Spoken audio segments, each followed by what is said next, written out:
Buwan ng horoscope para sa Disyembre. Aquarius. Ang mga taong may zodiac sign na Aquarius, mararamdaman ninyo na kulang kayo sa mga proyekto dahil sa impluwensya ng Venus at Jupiter. Ngunit kailangan ninyong mag-focus at pumili ng tamang proyekto upang magtagumpay. Sa tulong ng araw, Mars at Jupiter, makakakuha kayo ng mga proyekto at mai-implement ang mga ito ng mas mabilis. Ang love horoscope naman ng mga Aquarius ay nagsasabi na magkakaroon ng mga problema sa inyong love life dahil sa impluwensya ng Venus. Maaari ninyong malampasan ang mga ito sa pamamagitan ng pagtuon ng oras sa inyong partner at pakikinig sa kanilang mga pangangailangan.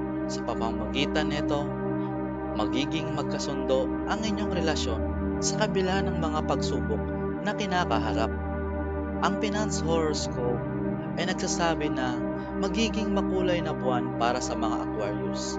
Pagdating sa kanilang mga finances, makakakuha kayo ng magandang kita mula sa inyong mga kasalukuyang investments, pati na rin sa mga risky investments. Magiging magandang panahon ito para sa inyong mga plano sa pagpapalawak ng negosyo.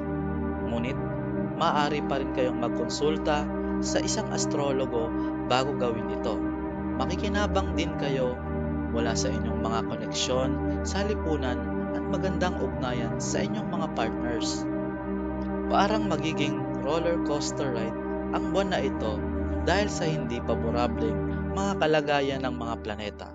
Sa kabila ng inyong pagsisipag sa pagtatrabaho at magandang ugnayan sa inyong mga kasamahan sa trabaho, hindi kayo makakatanggap ng mga promosyon o karagdagang kita.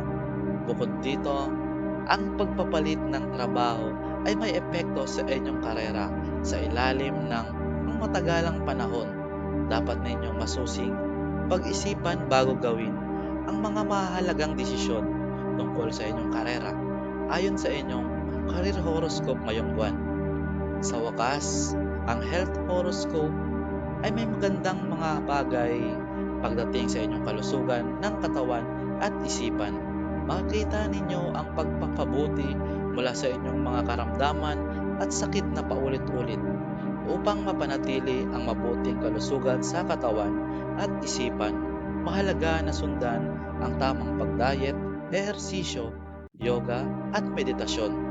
Dapat din ninyong bigyan pansin ang kalusugan ng mga miyembro ng inyong pamilya at sa anumang pagkakaroon ng kaunting karamdaman, nararapat kayong magkonsulta sa isang doktor.